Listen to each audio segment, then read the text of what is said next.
मेरी कक्षा में सूर्य प्रकाश से ज्यादा उद्यमी कोई लड़का न था। बल्कि यूँ कहो कि अध्यापन काल के 10 वर्षों में मुझे ऐसी विषम प्रकृति के शिष्य से साबका न पड़ा था। नमस्कार। आरंभ करते हैं आज के एपिसोड। जी, आप सुन रहे हैं अपना कहानी कॉर्नर और आज मैं एक ज़बरदस्त कहानी लेकर हाजिर हूँ। कहानी का नाम है प्रेरणा और इसके लेखक हैं प्रेमचंद। तो जैसा कि मैंने कहा कि ऐसे किसी लड़के से मेरा साबका न पड़ा था। कपट क्रीड़ा में उसकी जान बसती थी। अध्यापकों को बनाने और चिढ़ाने में, उद्योगी बालकों को छेड़ने और रुलाने में भी उसे आनंद आता था। ऐसे ऐसे षड्यंत्र रचता, ऐसे ऐसे फंदे डालता, ऐसे ऐसे बांधनू बांधता कि देखकर आश्चर्य होता था। गिरोहबंदी में अभ्यस्त था। खुदाई फौजदारों की एक फौज बना ली थी और उसके आतंक से शाला पर शासन करता था। मुख्य अधिष्ठाता की आज्ञा टल जाए, मगर क्या मजाल कि कोई उसके हुक्म की अवज्ञा कर सके। स्कूल के चपरासी और अर्दली उससे थर थर कांपते थे। इंस्पेक्टर का मुआयना होने वाला था। मुख्य अधिष्ठाता ने हुक्म दिया कि लड़के निर्दिष्ट समय से आधा घंटे पहले आ जाएं। मतलब यह था कि लड़कों को मुआयने के बारे में कुछ ज़रूरी बातें बता दी जाएं। मगर 10 बज गए। इंस्पेक्टर साहब आकर बैठ गए और मदरसे में एक लड़का भी नहीं। 11 बजे सब छात्र इस तरह से निकल पड़े जैसे पिंजरा खोल दिया गया हो। इंस्पेक्टर साहब ने कैफियत में लिखा, डिसिप्लिन बहुत ख़राब है। प्रिंसिपल साहब की किरकिरी हुई। अध्यापक बदनाम हुए और ये सारी शरारत सूर्य प्रकाश की थी। मगर बहुत पूछताछ करने पर भी किसी ने सूर्य प्रकाश का नाम तक न लिया। मुझे अपनी संचालन विधि पर गर्व था। ट्रेनिंग कॉलेज में इस विषय में मैंने ख्याति प्राप्त की थी, मगर यहाँ मेरा सारा संचालन कौशल मोर्चा खा गया था। कुछ अक्ल ही काम नहीं करती थी। शैतान को कैसे मार्ग पर लाएं। कई बार अध्यापकों की बैठक हुई, पर यह गिरह न खुली। नई शिक्षा विधि के अनुसार मैं दंड नीति का पक्षपाती न था, मगर हम यहाँ इस नीति से केवल इसलिए विरक्त थे कि कहीं मेरा उपचार रोग से भी असाध्य न हो जाए। सूर्य प्रकाश को स्कूल से निकाल देने का प्रस्ताव भी किया गया, पर इसे अपनी अयोग्यता का प्रमाण समझकर हम इस नीति का व्यवहार करने का साहस न कर सके। 20-22 अनुभवी और शिक्षण शास्त्र के आचार्य एक 12-13 साल के उद्दंड बालक का सुधार न कर सके। ये विचार बहुत ही निराशाजनक था। यूँ तो सारा स्कूल उसे त्राहि त्राहि कर रहा था, मगर सबसे ज़्यादा संकट में मैं था, क्योंकि वो मेरी कक्षा का छात्र था और उसकी शरारतों का कुफल मुझे भोगना पड़ता था। मैं स्कूल आता तो हरदम यही खटका लगा रहता था कि देखें आज क्या विपत्ति आती है। एक दिन मैंने अपनी मेज की दराज खोली तो उसमें से एक बड़ा सा मेढक निकल पड़ा। मैं चौंक कर पीछे हटा तो क्लास में एक शोर मच गया। उसकी ओर सरोष नेत्रों से देखकर रह गया। सारा घंटा उपदेश में बीत गया और वो पट्टा सिर झुकाए नीचे मुस्कुरा रहा था। मुझे आश्चर्य होता था कि नीचे की कक्षाओं में कैसे पास हुआ। एक दिन मैंने गुस्से में कहा, तुम इस कक्षा से उम्र भर नहीं पास हो सकते। सूर्य प्रकाश ने अविचलित भाव से कहा, आप मेरे पास होने की चिंता न करें। मैं हमेशा पास हुआ हूँ और अब की भी हो जाऊँगा। असंभव। असंभव संभव हो जाएगा। मैं साश्चर्य उसका मुंह देखने लगा। ज़हीन से ज़हीन लड़का भी उसकी सफलता का दावा इतने निर्विवाद रूप से न कर सकता था। मैंने सोचा वो प्रश्न पत्र उड़ा लेता होगा। मैंने प्रतिज्ञा की अब की इसकी एक चाल भी न चलने दूंगा। देखूं कितने दिन इस कक्षा में पड़ा रहता है, अब घबरा कर निकल जाएगा। वार्षिक परीक्षा के अवसर पर मैंने साधारण देखभाल से काम लिया, मगर जब सूर्य प्रकाश का उत्तर पत्र देखा तो मेरे विस्मय की सीमा न रही। मेरे 2 पर्चे थे, दोनों में ही उसके नंबर कक्षा में सबसे अधिक थे। मुझे खूब मालूम था कि वो किसी पर्चे का कोई प्रश्न भी हल न कर सकता था। मैं इसे सिद्ध कर सकता था, मगर उसके उत्तर पत्रों को क्या करता। लिपि में इतना भेद न था जो कोई संदेह उत्पन्न कर सकता। मैंने प्रिंसिपल से कहा तो वो भी चकरा गए, मगर उन्हें भी जानबूझकर मक्खी निकलनी पड़ी। मैं कदाचित स्वभाव से ही निराशावादी हूँ। अन्य अध्यापकों को मैं सूर्य प्रकाश के विषय में ज़रा भी चिंतित न पाता था। मानो ऐसे लड़कों का स्कूल में आना कोई नई बात नहीं, मगर मेरे लिए ये एक विकट रहस्य था। अगर यही ढंग रहे तो एक दिन वो या तो जेल में होगा या पागल खाने में। उसी साल मेरा तबादला हो गया। यद्यपि यहाँ का जलवायु मेरे अनुकूल था, प्रिंसिपल और अन्य अध्यापक से मैत्री हो गई थी, मगर मैं अपने तबादले से खुश हुआ, क्योंकि सूर्य प्रकाश मेरे मार्ग का कांटा न रहेगा। लड़कों ने मुझे विदाई दी। दावत दी और सब के सब स्टेशन तक पहुंचाने आए। उस वक्त सभी लड़कों की आंखों में आंसू भरे हुए थे। मैं भी अपने आंसुओं को न रोक सका। सहसा मेरी निगाह सूर्य प्रकाश पर पड़ी, जो सबसे पीछे लज्जित खड़ा था। मुझे ऐसा मालूम हुआ था कि उसकी आंखें भी भीगी थी। मेरा जी बार बार चाहता था कि चलते चलते उससे दो चार बात कर लूं। शायद वो भी मुझसे कुछ कहना चाहता था, मगर न मैंने पहले बात की न उसने। हालांकि मुझे बहुत दिनों तक उसका खेद रहा। उसकी झिझक तो क्षमा योग्य थी, पर मेरा अवरोध अक्षम्य था। संभव था उस करुणा और ग्लानि की दशा में मेरी दो चार निष्कपट बातें उसके दिल पर असर कर जाती, मगर इन्हीं खोए हुए अवसरों का नाम ही तो जीवन है। गाड़ी मंद गति से चली। लड़के कई कदम उसके साथ दौड़े। मैं खिड़की से बाहर से निकाल कर खड़ा था। कुछ देर तक मुझे उसके हिलते हुए रुमाल नजर आए, फिर वो रेखाएं आकाश में विलीन हो गईं। मगर एक अल्पकाय मूर्ति अब भी प्लेटफॉर्म पर खड़ी थी। मैंने अनुमान किया वो सूर्य प्रकाश है। उस समय मेरा हृदय किसी विकल कैदी की भांति घृणा, मालिन्य और उदासीनता के बंधनों को तोड़ तोड़ कर उसके गले मिलने के लिए तड़प उठा। नए स्थान की नई चिंताओं ने मुझे बहुत जल्द अपनी ओर आकर्षित कर लिया। पिछले दिनों की याद एक हसरत बनकर रह गई। न किसी का कोई खत आया, न मैंने कोई खत लिखा। शायद दुनिया का यही दस्तूर है। वर्षा के बाद वर्षा की हरियाली कितने दिनों रहती है। संयोग से मुझे इंग्लैंड में विद्याभ्यास करने का अवसर मिल गया। वहाँ 3 साल लग गए। वहाँ से लौटा तो एक कॉलेज का प्रिंसिपल बना दिया गया। ये सिद्धि मेरे लिए बिल्कुल आशातीत थी। मेरी भावना स्वप्न में भी इतनी दूर नहीं उड़ी थी, किंतु पदलिप्सा अब किसी और ऊंची डाली पर आश्रय लेना चाहती थी। शिक्षा मंत्री से रब्त जब्त पैदा किया। मंत्री महोदय मुझ पर कृपा रखते थे, मगर वास्तव में शिक्षा के मौलिक सिद्धांतों का उन्हें ज्ञान नहीं था।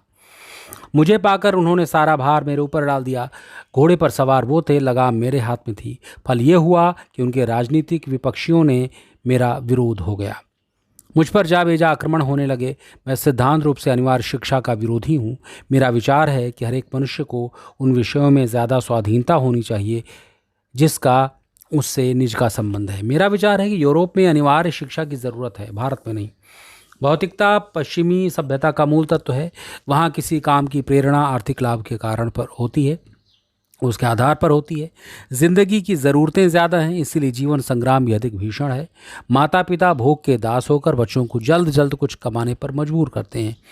इसकी जगह कि वो मद का त्याग करके 1 शिलिंग रोज की बचत कर लें, वे अपने कमसिन बच्चे को 1 शिलिंग की मजदूरी करने के लिए दबाएंगे। भारतीय जीवन में सात्विक सरलता है। हम उस वक्त अपने बच्चों से मजदूरी नहीं कराते जब तक परिस्थिति हमें विवश न कर दे। दरिद्र से दरिद्र हिंदुस्तानी मजदूर भी शिक्षा के उपकारों का कायल है। उसके मन में अभिलाषा होती है कि वो मेरा बच्चा 4 अक्षर पढ़ लिख जाए। इसलिए नहीं कि वो कोई अधिकार मिलेगा, बल्कि केवल इसलिए कि विद्या मानवीय शील का श्रृंगार है। अगर ये जानकर भी वो अपने बच्चे को मदरसे नहीं भेजता तो समझ लेना चाहिए कि वो मजबूर है। ऐसी दशा में उस पर कानून का प्रहार करना मेरी दृष्टि से न्याय संगत नहीं है। इसके सिवाय मेरे विचार में अभी हमारे देश में योग्य शिक्षकों का अभाव है। अर्ध शिक्षित और अल्प वेतन पाने वाले अध्यापकों से आप ये आशा नहीं कर सकते कि कोई ऊंचा आदर्श अपने सामने रख सके। अधिक से अधिक इतना ही होगा कि 4-5 वर्ष में बालक का अक्षर ज्ञान हो जाएगा। मैं इस पर्वत खोद कर चूहिया निकालने के तुल्य समझता हूँ। वयस प्राप्त हो जाने पर भी ये मामला 1 महीने में आसानी से तय किया जा सकता है। मैं अनुभव से कह सकता हूँ कि युवावस्था में हम जितना ज्ञान 1 महीने में प्राप्त कर सकते हैं, उतना बाल्यावस्था में 3 साल में भी नहीं कर सकते हैं। तो इन सारी बातों की वजह से मेरी स्थिति वो हो गई कि गरीब की बीवी था, मुझे ही सबकी भाभी बनना पड़ा। देशद्रोही, उन्नति का शत्रु, नौकरशाही का गुलाम तक कहा गया। मेरे कॉलेज में ज़रा सी भी कोई बात होती तो काउंसिल में मुझ पर वर्षा होने लगती। मैंने एक चपरासी को पृथक किया। सारी काउंसिल पंजे झाड़ कर मेरे पीछे पड़ गई। आखिर मिनिस्टर को मजबूर होकर उस चपरासी को बहाल करना पड़ा। मुझे मिनिस्टर साहब से इतनी आशा अवश्य थी कि वो कम से कम इस विषय में न्यायपरायणता से काम लेंगे, मगर उन्होंने न्याय की जगह नीति को मान्य समझा और मुझे कई साल की भक्ति का ये फल मिला कि मैं पदच्युत कर दिया गया। संसार का ऐसा कट अनुभव मुझे अब तक न हुआ था। ग्रह भी कुछ बुरे आ गए थे। उन्हीं दिनों पत्नी का देहांत हो गया था। अंतिम दर्शन भी न कर सका। मैं जो कुछ हुआ पत्नी के प्रसाद और आशीर्वाद से हुआ। वो मेरे भाग्य की विधात्री थी। कितना अलौकिक त्याग था, कितना विशाल धैर्य। उसके माधुर्य में तीक्ष्णता का नाम भी नहीं था। मुझे याद नहीं आता कि मैंने कभी उसकी भ्रुकुटी संकुचित देखी हो। निराश होना तो वो जानती ही न थी। मैं कई बार सख्त बीमार पड़ा हूँ। वैद्य भी निराश हो गए, पर वो अपने धैर्य और शांति से अणुमात्र भी विचलित नहीं होती थी। मगर काम करना तो मानवीय स्वभाव है। बेकारी में जीवन कैसे कटता। मैंने एक छोटी सी पाठशाला खोल ली। एक वृक्ष की छांव में गांव के लड़कों को जमा कर कुछ पढ़ाया करता। उसकी यहाँ इतनी ख्याति हुई कि आसपास के गांव के छात्र भी आने लगे। एक दिन मैं अपनी कक्षा को पढ़ा रहा था कि पाठशाला के पास एक मोटर आकर रुकी और उसमें से जिले के डिप्टी कमिश्नर उतर पड़े। मैं उस समय केवल एक कुर्ता और धोती पहने हुए था। इस वेश में एक हाकिम से मिलते हुए शर्म आ रही थी। डिप्टी कमिश्नर मेरे समीप आए तो मैंने झेपते हुए हाथ बढ़ाया, मगर वो मुझसे हाथ मिलाने के बदले मेरे पैरों की ओर झुके और उस पर सिर रख लिया। मैं कुछ ऐसा सिटपिटा गया कि मेरे मुंह से एक शब्द भी ना निकला। मैं अंग्रेजी अच्छी लिखता हूँ, दर्शन शास्त्र का भी आचार्य हूँ, व्याख्यान भी अच्छे दे लेता हूँ, मगर इन गुणों में एक भी श्रद्धा के योग्य नहीं है। श्रद्धा तो ज्ञानियों और साधुओं ही के अधिकार की वस्तु है। अगर मैं ब्राह्मण होता तो एक बात थी, उन्होंने सिविलियन का किसी ब्राह्मण के पैरों पर रखना भी अति अचिंतनीय है। मैं अभी इस विस्मय में पड़ा हुआ था कि डिप्टी कमिश्नर ने सिर उठाया और मेरी तरफ देखकर कहा, आपने शायद मुझे पहचाना नहीं। इतना सुनते ही मेरे स्मृति नेत्र खुल गए और बोला, आपका नाम सूर्य प्रकाश तो नहीं है? जी हाँ, मैं आपका वही अभागा शिष्य हूँ। 12-13 वर्ष हो गए हैं। सूर्य प्रकाश ने मुस्कुराकर कहा, अध्यापक लड़कों को भूल जाते हैं पर लड़के उन्हें हमेशा याद रखते हैं। मैंने उसी विनोद के स्वभाव में कहा, तुम जैसे लड़कों को भूलना असंभव है। सूर्य प्रकाश ने विनीत स्वर में कहा, उन्हीं अपराधों को क्षमा कराने के लिए सेवा में आया हूँ। मैं सदैव आपकी खबर लेता रहता था। जब आप इंग्लैंड गए तो मैं आपके लिए कई बधाई के पत्र लिखे पर उसे भेज न सका। जब आप प्रिंसिपल हुए तो मैं इंग्लैंड जाने को तैयार था। वहाँ मैं पत्रिकाओं में आपके लेख पढ़ता रहता था। जब लौटा तो मालूम हुआ कि आपने इस्तीफ़ा दे दिया है और कहीं देहात में चले गए हैं। इस ज़िले में आते हुए मुझे 1 वर्ष से अधिक हुआ, पर इसका ज़रा भी अनुमान न था कि आप यहाँ एकांत सेवन कर रहे हैं। इस उजाड़ गांव में आपका जी कैसे लगता है? इतनी अवस्था में आपने वानप्रस्थ में ले लिया। मैं नहीं कह सकता कि सूर्य प्रकाश की उन्नति को देखकर मुझे कितना आश्चर्य हुआ या आनंद हुआ। अगर वो मेरा पुत्र होता तो भी इससे अधिक आनंद न होता। मैं उसे अपने झोपड़े में लाया और अपनी राम कहानी कह सुनाई। सूर्य प्रकाश ने कहा, तो कहिए कि अपने ही एक भाई के विश्वासघात के शिकार हुए। मेरा अनुभव तो बहुत कम है, मगर इतने ही दिनों में मुझे मालूम हो गया है कि हम लोग कभी अपनी जिम्मेदारियों को पूरा करना नहीं जानते। मिनिस्टर साहब से भेंट हुई थी तो पूछूंगा कि क्या ये उनका धर्म था। मैंने जवाब दिया, भाई उनका दोष नहीं है। संभव है इस दशा में मैं भी वही करता जो उन्होंने किया। मुझे अपनी स्वार्थ लिप्सा की सज़ा मिल गई और उसके लिए मैं उनका ऋणी हूँ। बनावट नहीं, सत्य कहता हूँ। यहाँ मुझे जो शांति है वो और न कहीं नहीं थी।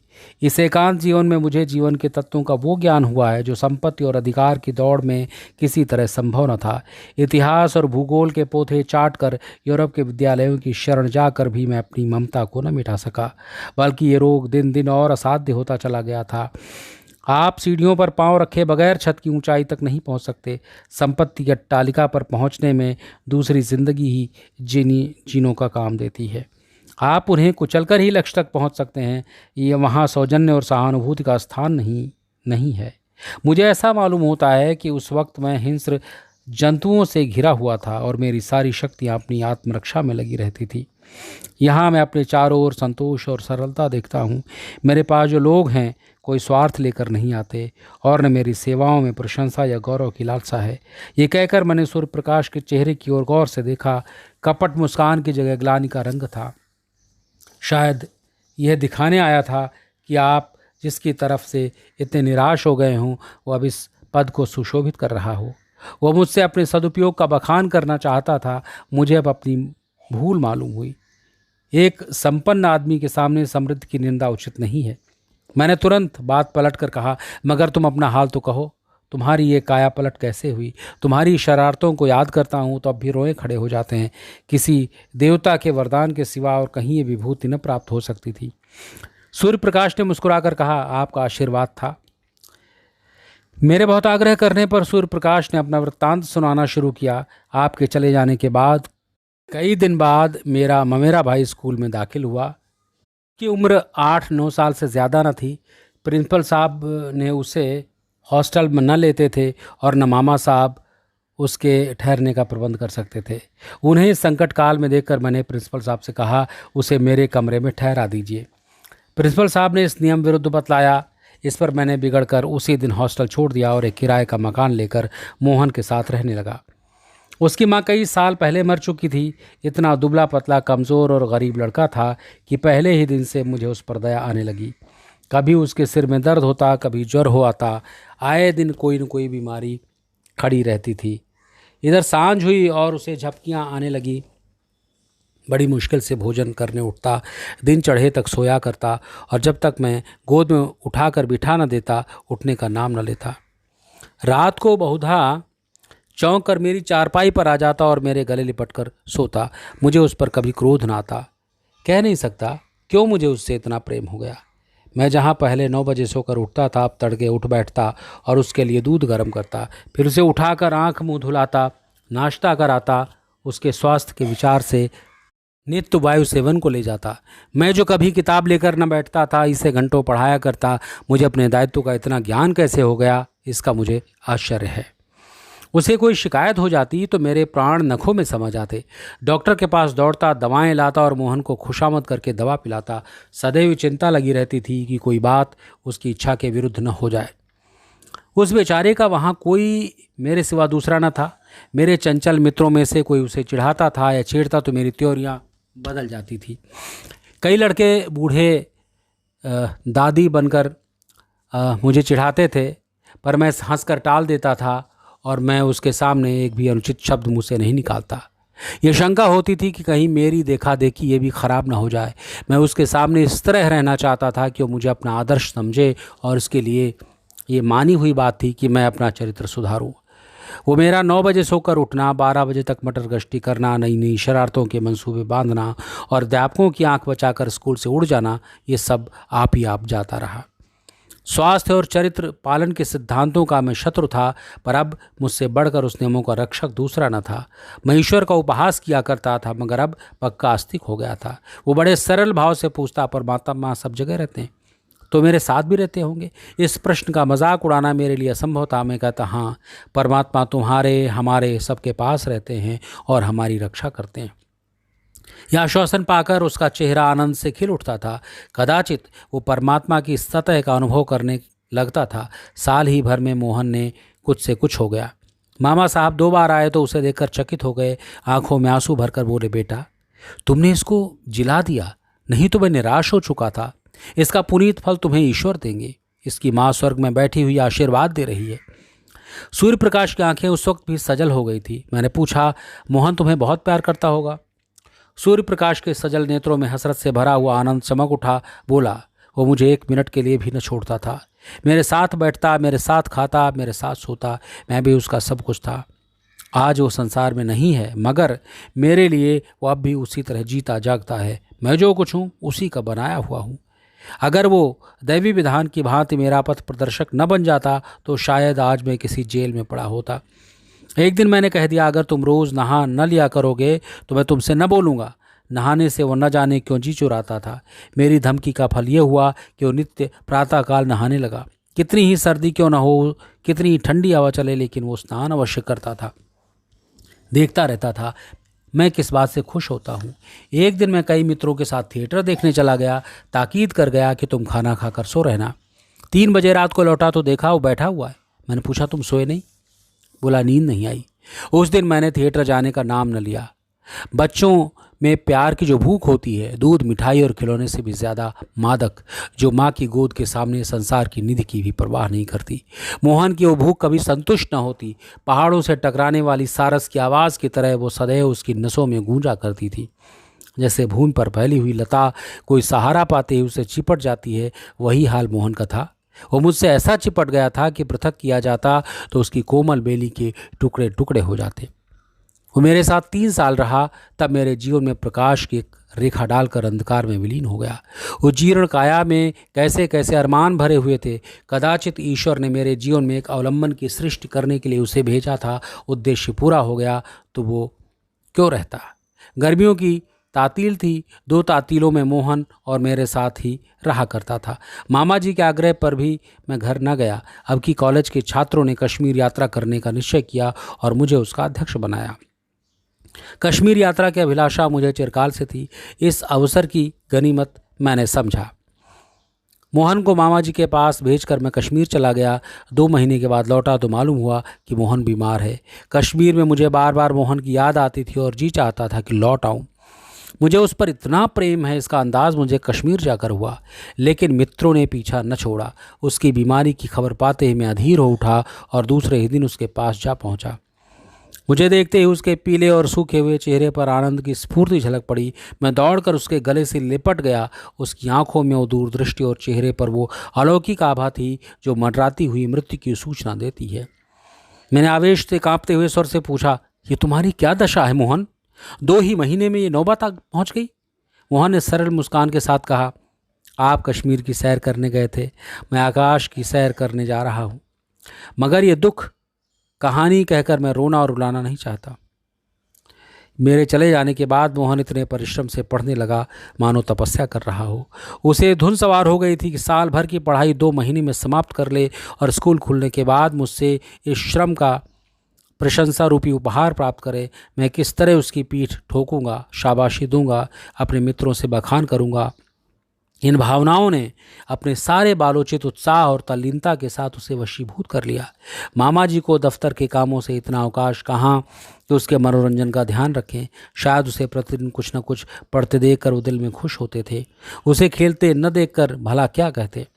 फल ये हुआ कि मोहन को हल्का हल्का ज्वर आने लगा, किंतु उस दशा में भी उसने पढ़ना न छोड़ा। कुछ और व्यतिक्रम भी हुए। ज्वर का प्रकोप और भी बढ़ा, पर उस दशा में भी ज्वर कुछ हल्का हो जाता तो किताब देखने लगता था।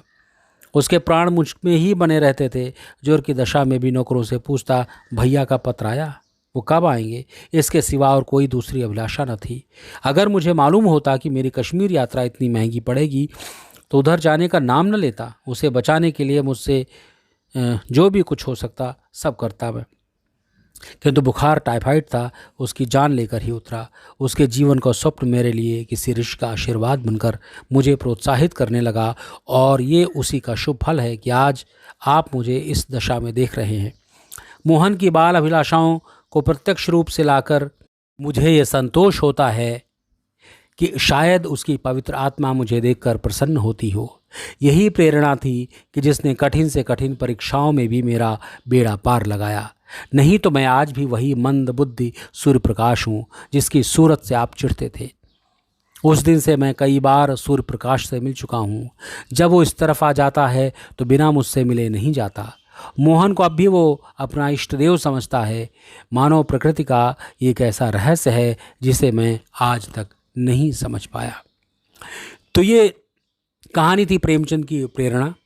अब ये देखिए कि हमारे जीवन में किस तरह से कौन कब प्रेरणा बन जाए जिससे हमारा जीवन बदल जाए, कहा नहीं जा सकता। इसलिए हमेशा प्रेरणा को लेने के लिए, उसका स्वागत करने के लिए, सीखने के लिए हमें तैयार रहना चाहिए। तो ये थी आज की कहानी। फिर मुलाकात होगी किसी नई कहानी के साथ। तब तक के लिए अपना ख्याल रखिए। नमस्कार।